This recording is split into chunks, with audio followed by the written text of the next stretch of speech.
ইরানে যুক্তরাষ্ট্রের সম্ভাব্য হামলার আগে কূটনৈতিক প্রচেষ্টার জন্য আরও 2 সপ্তাহ সময় দিয়েছেন ডোনাল্ড ট্রাম্প। বৃহস্পতিবার এই তথ্য জানিয়েছেন হোয়াইট হাউসের প্রেস সেক্রেটারি ক্যারোলিন লেভিট।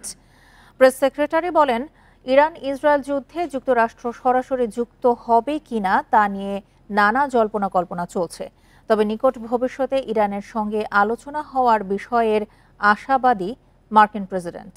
এ সময় ইরানের সঙ্গে যে কোনো চুক্তির ক্ষেত্রে ইউরেনিয়াম সমৃদ্ধ না করার বিষয়টি অন্তর্ভুক্ত থাকতে হবে বলেও জানান লেভিট।